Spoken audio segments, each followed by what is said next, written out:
To a pilot flying over the European theater, the ground was a constant companion. Rivers, rail lines, and church steeples offered a comforting map of the world below. But the Pacific War was different. It was a war fought over a void. For a Japanese naval aviator in 1944, the ocean was a terrifying, featureless expanse of blue that stretched for thousands of miles in every direction. There were no landmarks, no road signs, and for the first half of the war, almost no electronic guidance. A pilot launched from a carrier deck knew that his life depended entirely on a map board, a stopwatch, and the position of the sun. If he miscalculated his wind drift by a single degree over a 3-hour flight, he would return to an empty ocean. His carrier would be gone, moving at 30 knots, and he would simply vanish, another statistic in a war of attrition. This was the brutal reality that defined the Imperial Japanese Navy's air arm. They were masters of visual navigation, trained to read the ripples of the waves to gauge wind speed, possessing an almost supernatural ability to spot a ship's mast from 30 miles away. But as the war dragged on, they began to encounter something that their rigorous training could not explain. They started facing an enemy that seemed to possess a sixth sense. American planes were appearing out of solid cloud banks with impossible precision. American carriers were launching strikes in weather that should have grounded any sane air group. And perhaps most terrifying of all, the Americans were finding their way home in the pitch black of night, guided by an invisible hand that the Japanese could neither see nor understand. The shock wasn't immediate. It was a creeping realization that the rules of engagement had changed. In the early days, the Zero ruled the skies. It was faster, more agile, and flown by veterans with years of combat experience.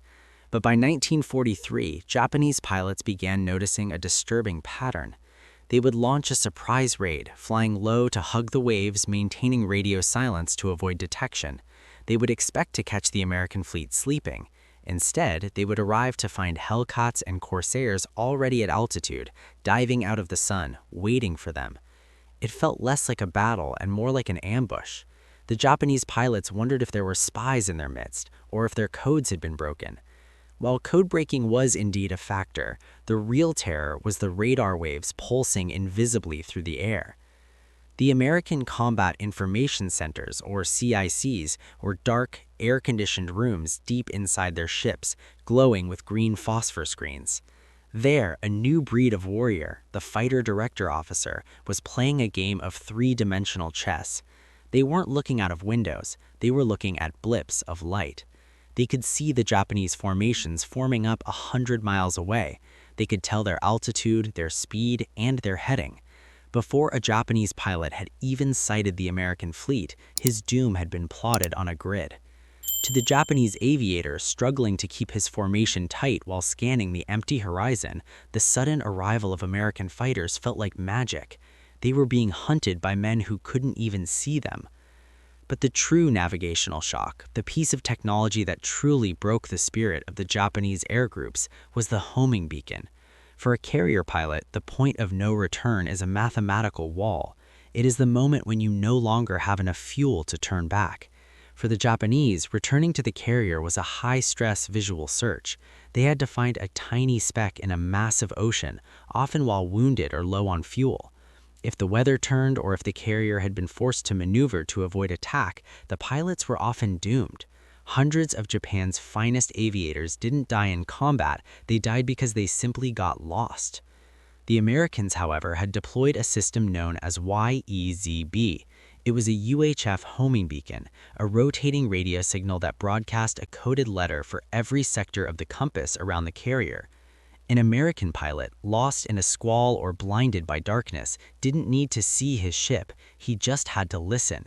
He would tune his radio and a Morse code letter would ring in his headset. If he heard 2 dashes, he knew exactly where he was relative to home. He followed the signal like a dog following a scent. To the Japanese observers, this was baffling.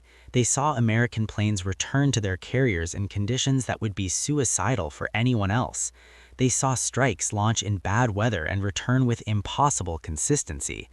The invisible leash of the YEZB system allowed the US Navy to project power with a confidence that the Japanese, reliant on eyes and binoculars, simply could not match. The disparity reached its tragic climax during the Battle of the Philippine Sea in June 1944, an event the Americans grimly nicknamed the Great Marianas Turkey Shoot. The Japanese had planned a massive, complex attack relying on their superior range to strike the American fleet from a distance. They launched hundreds of planes, believing they had the element of surprise. But the American technological web caught them the moment they left the deck. American radar picked them up over 150 miles out. The Japanese pilots, many of them young and inexperienced, were flying into a trap they couldn't perceive. They were nervously scanning the sky for enemy fighters, but the sky looked empty. They didn't know that 50 miles away, an American fighter director was calmly speaking into a microphone, vectoring flight after flight of Hellcats to a specific intercept point. The Americans didn't just patrol randomly, they were placed like chess pieces. When the Japanese formations finally broke through the clouds, they didn't find a helpless fleet, they found a wall of steel. The slaughter was mechanical in its efficiency. The Japanese pilots were flying on faith and visual cues. The Americans were flying on data. As the sun set on that battle, the difference in navigation philosophy turned a defeat into a catastrophe. The American strike force, returning in the dark, was low on fuel and terrified. Admiral Mark Mitcher, the American commander, gave an order that would have been unthinkable in the Japanese Navy. He ordered the entire fleet to turn on its lights. Searchlights beamed straight up into the heavens. Glow lamps outlined the flight decks. To the Japanese observers watching from a distance, it must have looked like a city had suddenly appeared on the ocean. It was a brazen display of confidence. The Americans were willing to risk submarine attack to save their pilots, using light as a beacon. But even without the lights, the electronic homing signals were guiding them in. The Japanese, conversely, often retrieved only a fraction of their night flyers. The dark was an enemy to the Imperial Navy. To the Americans, it was just another operating environment. By 1945, the shock had turned to resignation. The Japanese began to encounter American night fighters, planes equipped with their own miniature radar sets mounted on the wings. A Japanese bomber pilot, flying under the cover of a moonless night, would feel safe, wrapped in the cloak of invisibility.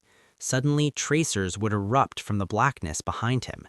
He would be shot down by a pilot who had never actually seen his plane, only a glowing green smudge on a small scope.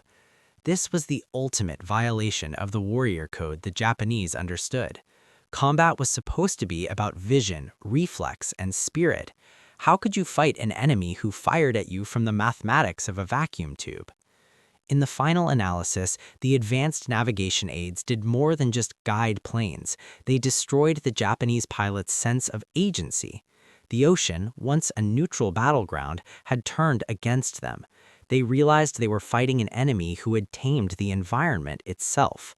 The American pilot was never truly alone. He was connected by an electronic umbilical cord to his ship, to his squadron, and to the eyes of the radar operators.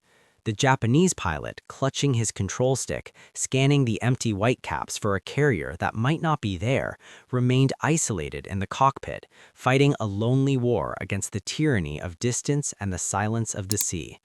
The shock wasn't just that the Americans had better gadgets, it was the realization that the age of the samurai was over, replaced by the age of the system.